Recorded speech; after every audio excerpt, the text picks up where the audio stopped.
آپ مجھے بتاؤ پاکستان میں ہم جب سے پیدا ہوئے ہیں کبھی آپ نے مسلم عیسائی فسادات دیکھے؟ آپ لوگ بتاؤ مجھے. یہ میرا کلپ بنا کے چلا دینا کہ ایک بلاگر ہے وہ چاہ رہے کہ فسادات ہوں مسلمانوں میں اور مسیحیوں میں. یہ شروع ہو گئی یہ تحریک کیونکہ پاکستان پہ نا انہوں نے ہر طرح سے لڑوانے کی کوشش, کئی محاذوں پہ پاکستان میں لڑائیوں کی کوشش ہو رہی ہے. عوام کو حکومت سے لڑایا جائے, کے پی کے میں فسادات کروائے جائیں, بلوچستان میں الگ فسادات ہوں, سندھ میں الگ فسادات ہوں, کراچی میں ٹارگٹ کلنگ ہو, ہر سطح پہ. کیونکہ جنگ فیس ٹو فیس جنگ تو وہ ہار چکے ہیں بنیان مرصوص میں. جو بنیان مرصوص کا ہم نے جواب دیا ہے نا, تو جو ہماری فیس ٹو فیس لڑائی ہوئی ہے نا اس میں تو وہ شکست کھا چکے ہیں. اب ان کو پتا ہے کہ ان لوگوں سے سامنے آ کے لڑنا ہمارے لیے ممکن نہیں ہے.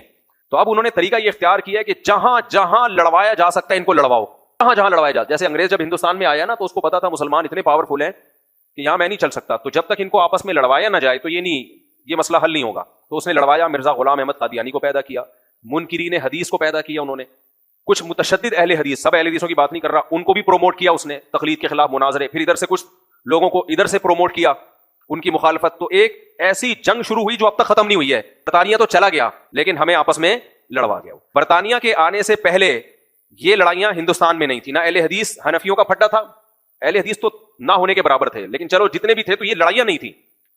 بعض لوگوں کا کہنا یہ کہ تھے ہی نہیں, لیکن چلو بھائی ہوں گے, ہمیں کسی کے وہ کہتے ہیں ہم تھے, واللہ عالم, جو بھی تھا, لیکن لڑائیاں نہیں تھی. دیوبندی بریلوی فرقے بھی نہیں تھے, سب ایک ٹریک پہ چلتے آ رہے تھے. اس نے آ کے ایسا لڑوایا کہ وہ لڑائی کا بیج ڈال کے چلا گیا. برطانیہ آرام سے ہندوستان تو چھوڑ گیا, مگر اب تک ہماری لڑائیاں ختم نہیں. یہ اہل حدیث مسجد, یہ مسجد دیوبندی بریلوی, حنفی بریلوی, یہ مسجد حنفی دیوبندی. دنیا کے کسی ملک میں ایسا نہیں ہوتا کہ مسجدوں کے نام مسلکوں پر ہو, لیکن پاکستان میں ایسا ہوتا ہے, انڈیا میں بھی ایسا ہوتا ہے. کیوں ہوتا ہے ایسا؟ اس لیے کہ ہم پہ حکومت کس نے کی ہے؟ بولو نا, انگریزوں نے. تو یہ خوب سمجھ لو, ہر چیز میں مولویوں کو ملامت مت کیا کرو.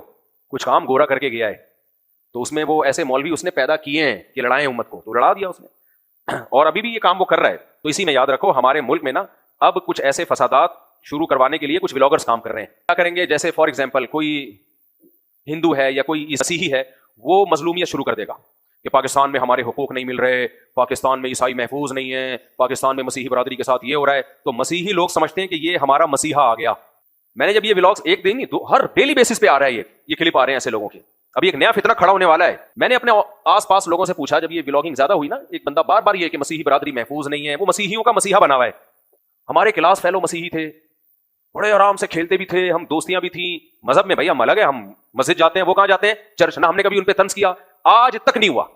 انڈیویجولی کسی کا کسی سے جھگڑا ہوا ہو تو بھائی وہ جھگڑا اٹھا کے آپ, اب اس نے ولاگ بنایا کہ دیکھو چرچ کے اوپر الصلاۃ والسلام علیکہ یا رسول اللہ کوئی مسلمان لکھ کے چلا گیا ہے, اس کا مطلب مسیحی برادری پاکستان میں محفوظ نہیں ہے.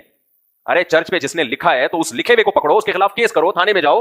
یہ کیا آپ نے ولاگ بنا کے پوری